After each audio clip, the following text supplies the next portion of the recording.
Eu vou lá para 1 Coríntios, no capítulo 6. Eu pego a partir do verso 18, onde Paulo diz fugir da imoralidade. E diz todo pecado que o homem comete é fora do corpo, mas o que pratica a prostituição peca contra o seu próprio corpo. E diz, ou não sabeis que vocês são santuário do Espírito Santo, que tendes da parte de Deus, né, o qual habita em vós. Ele diz, porque vocês não são de vocês mesmos. E aí ele diz, glorificai, pois, a Deus no vosso corpo. Eu usava isso como exemplo, dizendo, há um culto com o corpo. Há algo que glorifica a Deus com o corpo, que não é só a dança na hora do louvor e da adoração. É o que eu chamo de um culto de santidade. E isso eu explico quando falo de redenção. É a consciência do que é redenção. Redenção, que ele deu resgate de uma propriedade. Redenção significa que o que Jesus fez na cruz não apenas foi perdoar o meu e o seu pecado, apagar a minha e a sua culpa. Apocalipse 5, 9 e 10 diz, e cantava um cântico novo, dizendo, digno é o Cordeiro de abrir o livro com seus selos, porque foste morto e com seu sangue compraste para Deus homens de toda raça, tribo, língua, povo e nação. Redenção, querido, é um ato de compra. A obra da cruz poderia ser vista como uma transação comercial. O escrito de dívida que havia contra nós, removeu do nosso meio, pregou na cruz. Jesus veio pagar uma dívida. A redenção era justamente isso, quando alguém endividado entrava numa condição de escravidão, não tinha como sair, alguém poderia se levantar como um redentor. Você lê isso lá em Levítico 25, 25, se o teu irmão empobrecer, né, você pode se levantar como um resgatador. A ordem de quem tinha o direito de resgate era pela proximidade e parentesco. O livro de Ruth é uma história de redenção. Como Boaz se torna o resgatador dos bens da família de Noemi, o que incluía também a responsabilidade de se casar com Ruth e suscitar descendência. Redenção, querido, era um assunto muito simples. O camarada está endividado, foi para a escravidão. O Redentor levantava e dizia, eu pago a dívida, que gera o vínculo da escravidão. No momento que ele pagava a dívida, a pessoa deixava de estar debaixo de servidão do outro. Mas ele estava comprando. Até que chegasse o próximo ano do jubileu, a pessoa deixou de ser escravo do credor para agora ser escravo do parente. Pastor, qual era o lucro? Não era trocar os 6 por meia dúzia? Não. Porque o parente não ia comprar a pessoa para tratá-lo como escravo, e sim para usar de misericórdia e tratar com família. Você consegue ver alguma semelhança? Paulo escreve aos Gálatas e diz, não recebestes, e também aos Romanos, de novo o espírito de escravidão para estardes com temor, mas recebeste o espírito de adoção. Ainda que por direito ele seja nosso Senhor, nós sejamos servos, ele não nos comprou para nos tratar como escravos, mas para nos tratar como família, nos seus herdeiros. Mas redenção significa que Deus é o dono. Então ele está dizendo, você não pode fazer o que você quer com o corpo, porque o corpo não é seu.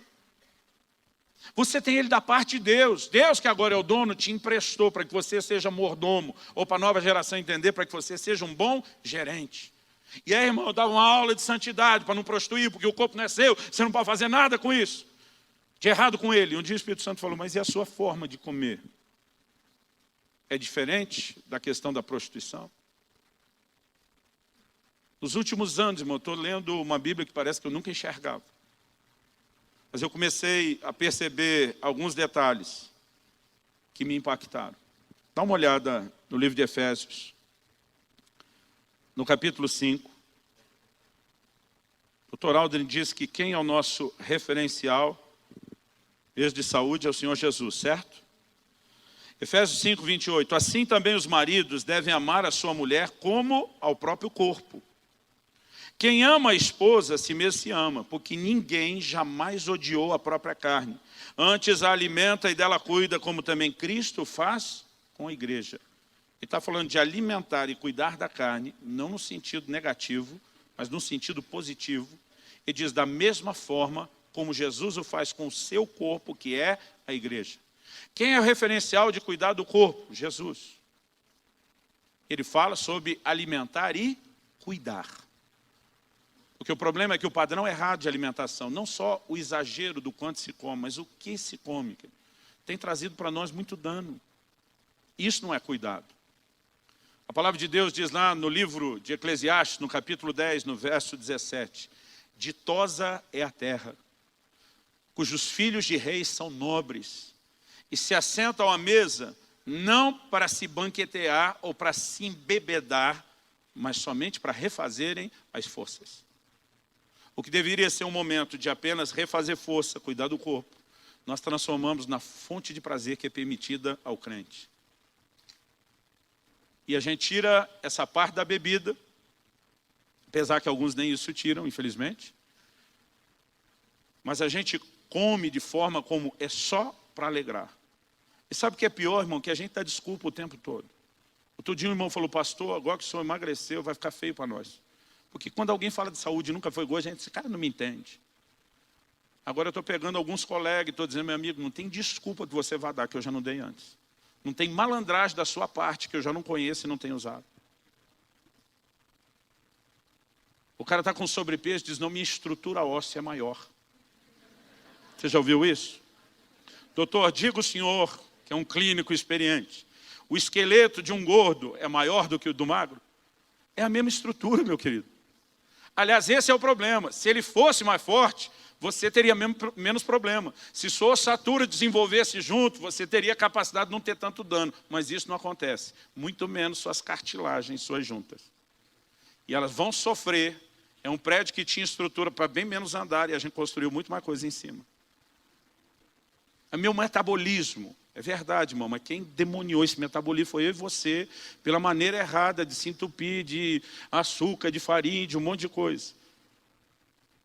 Outro dia alguém me perguntou, anos atrás, teve uma polêmica, ficou conhecida no Brasil todo, quando a Ana Paula Valadão deu uma declaração e foi muito mal interpretada, falando de pastor, que além de não jejuar, se empanturra de comer. Irmão, pela ira, o furor com que todo mundo reagiu, você percebe que o sindicato que quer defender a forma de comer de qualquer maneira ainda é muito forte. O lobby vai ser grande, a briga vai ser enorme, porque a gente não quer ouvir esse tipo de coisa. Alguém me perguntou, pastor, ela mesma me perguntou, aquela declaração te ofendeu? Eu falei, não. Ela falou, por que não? Eu falei, porque você estava falando do jejum, e pelo menos eu jejuava.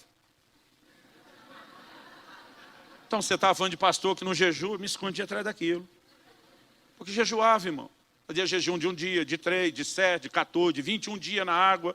Então dizia, ninguém pode falar que eu não jejuo. O problema é quando o jejum acabava, irmão. O controle era só para quando jejuava. E eu não vivia jejuando, então. Mas muitas vezes, querido, a gente tem toda uma reação e ainda espiritualizado. Já teve pessoas que tentaram chamar minha atenção. Um cara uma vez falou, eu não respeito um homem de Deus como você com sobrepeso. Eu falei, eu não respeito você, que não prega nada, não cura enfermo, não tem resultado que eu tenho. Aí vira uma medição de força carnal das duas partes. Dois bestas falando um com o outro. Eu não vim aqui jogar pedra em ninguém, eu não vou falar só de sobrepeso. Mas deixa eu te dizer, irmão, nós precisamos aprender a ouvir esse tipo de coisa. Porque quando eu ouvia, eu me fechava, dizia, não é comigo. Lá, dedo no ouvido. E a gente separou bastante tempo essa manhã para tentar colocar um bom depósito da palavra de Deus dentro de você. Eu olho para a questão da alimentação, e eu e você precisamos perguntar como esse lance da comida tem afetado a humanidade. Onde o homem primeiro caiu? Lá no Éden, em que área? Onde tudo começou? Comida. Onde o diabo primeiro tentou a Jesus? Comida. Você olha para o Esaú que vendeu, irmão, o seu direito de primogenitura, comprometeu todo o propósito de Deus. Em troca do quê? Comida. Números 11 diz que o povo queria voltar para o Egito, ser escravo de novo. Pensa nisso, irmão. Depois de séculos de escravidão, gemendo, pedindo para ser liberto, foram libertos. Mas quando abandonaram a comida do Egito, não, a gente prefere voltar a ser escravo do que abrir mão da comida. Você acha que isso não tem efeito ou influência sobre nós? Você acha mesmo que isso é uma coisa só para a gente ficar fazendo piadinha, brincando? E a questão, querido, não é nem só a gula. Porque tem gente que nem come tanto, mas está comendo bem errado. A questão não é nem só o peso. Porque tem gente magra que está feio na fita se fizer um check-up. Mas voltando à questão do peso, um dia eu estava lendo 1 Timóteo 5,16. Paulo está falando que a igreja deveria socorrer as viúvas, mas só o que ele chama das viúvas que são verdadeiramente viúvas. É engraçado esse termo, porque não quer dizer que algumas o marido não tinha morrido direito. Que é verdadeiramente viúva, é que a mulher, além de ter perdido o esposo, não tinha filhos, não tinha arrimo de família. Ou seja, não tinha ninguém para trazer sustento para ela. Então a igreja deveria assumir isso, mas a Bíblia diz, aquelas que têm filhos, os filhos são responsáveis. E ele diz, para que a igreja não se sobrecarregue, porque a igreja não tinha como cuidar de todas em uma. Então ele está dizendo, quem tem filhos, os filhos que cuidem, é a responsabilidade dele. Quem não tem ninguém, traz para a igreja. Enquanto eu estava lendo, para que a igreja não se sobrecarregue, aquilo encheu meu coração. Eu sei quando Deus está me trazendo uma semente da palavra, uma revelação. E eu falei, pensei, como diria o bom pentecostal, tem mistério aqui. Para que a igreja não se sobrecarregue. O Espírito Santo falou comigo, nenhuma sobrecarga está alinhada à minha sabedoria. Eu pensei, Deus vai me ajudar a resolver algum problema da igreja. Ele diz, nem a sobrecarga do seu peso está alinhada com a minha sabedoria. Mas sabe o que é interessante, irmão? Eu li essa mesma Bíblia, eu tinha comunhão com esse mesmo Espírito Santo, e durante muito tempo eu nunca vi, nunca entendi, nunca ouvi nada sobre esse assunto. Eu falei para minha esposa, por que nos últimos 2 anos eu estou lendo uma outra Bíblia?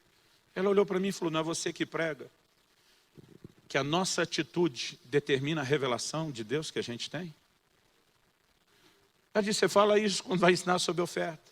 Para o benigno te mostras benigno, porque sua atitude de benignidade atrai a revelação da benignidade de Deus. Para com o íntegro te mostras íntegro, sua atitude de integridade atrai a revelação da integridade de Deus. Para com o puro te mostras puro, a sua atitude de pureza atrai a revelação da pureza de Deus. E Deus não se mostra benigno para o íntegro, não se mostra íntegro para o puro e nem puro para o benigno. Porque é a sua atitude que determina a revelação de Deus que você tem. Mas a Bíblia diz, mas para com o perverso te mostras contrário. Por que com o perverso Deus não se mostra perverso? Porque não há perversidade em Deus. Então Deus olha e diz, para você não tenho nada para mostrar. Aí eu uso esse argumento para dizer na hora da oferta que para com o generoso Deus se revela generoso. Mas para com o avarento, já que não há avareza em Deus, Deus diz, tenho nada para te mostrar. Mas eu comecei a entender que a minha atitude de querer cuidar do corpo começou a abrir os meus olhos para ter uma revelação de Deus a respeito disso. Quem está entendendo, diga amém. E se você de fato tomou a devida atitude, querido, já nessa primeira palavra, isso não fez, está tendo uma segunda chance. Talvez essa atitude vai te ajudar a ter um pouquinho mais de revelação daquilo que a palavra de Deus diz. A gente tem que saber evitar não só a gula, o quanto se come. Eu lembro de uma pessoa, eu estava assim bem pesado, falou, não estou entendendo. Seu prato parece normal, igual ao dos outros. Eu pensei, ainda bem que ela não está vendo todas as refeições, nem a quantidade de vezes que eu como nos intervalos, e nem os momentos que eu meti o pé na jaca. Mas eu olho para alguns momentos, querido, onde de fato o problema não era a quantidade, mas a bagunça que era feita na qualidade. E na verdade eu pecava nos dois, eu não pecava num só, eu pecava nos dois.